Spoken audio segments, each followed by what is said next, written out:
It's Thursday, April the 14th. And happy Easter to everyone. The long Easter weekend is approaching, and we hope you have a safe and wonderful time, and hopefully spent with families. Yes, Easter weekend's one of my favorites. A time for so many reasons. So we do wish you a good family and spiritual weekend. Yeah. To reflect on what it really means to us. In January, we moved a lot of your bonds into cash, especially those that were going to be impacted by rising interest rates, which we could see and everybody could see on the horizon. So we decided to go into cash rather than lose money in your traditional investment grade corporate bonds. But we still have a lot of cash, and it's acting as a buffer in this very volatile market we have. But we think where we're headed with some of that money is to buy back into bonds, but not through mutual funds, but through individual bonds. Why don't you talk a little bit about what that means? We've begun to explore buying individual fixed securities, as Gibbs says, and that can have a range of a lot of different things, and depending on the accounts, certain accounts would hold some things and others. But that range could be fixed corporate bonds, it could be treasury notes, it could be government securities, backed securities, it could be municipals, it could be CDs. But the difference is, instead of being money in a mutual fund bucket that's going to go up each and every day based on an NAV value, we would be looking at the individual issuance of a security, a note, a bond, and a period of time, the cost it is to buy it, and the strength or the credit rating of where it's coming from.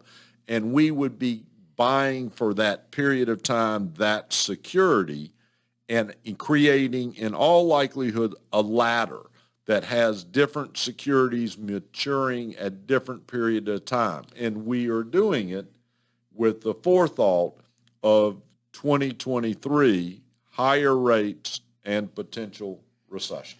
Yeah, and we think we're going to get a bump in some of those yields in the next couple of months because what the Fed's going to be doing. So we're most likely going to see 50 basis point increases twice, so in May and in June. So if that's the case, we might as well wait to see what the new issuance of these bonds are, what the yields are. And we're looking at buying into bonds that maybe have a 2-year until a 2-year duration, and so you have to hold till that period of time. So the way we would structure it is not use mutual funds, which most likely are going to be down as interest rates continue to increase, but to buy individual bonds that if you hold to maturity, then you're going to get back the par value of those bonds.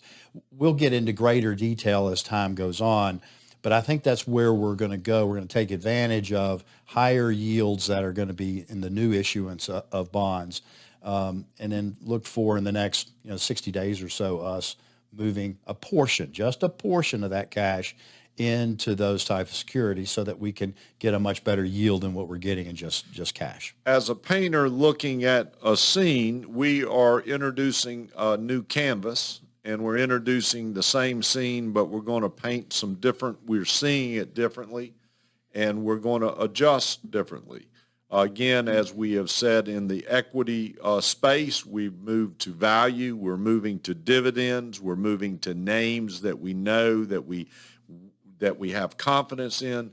In the bond world, we're making considerations of changes there in order to navigate what we think is coming forward.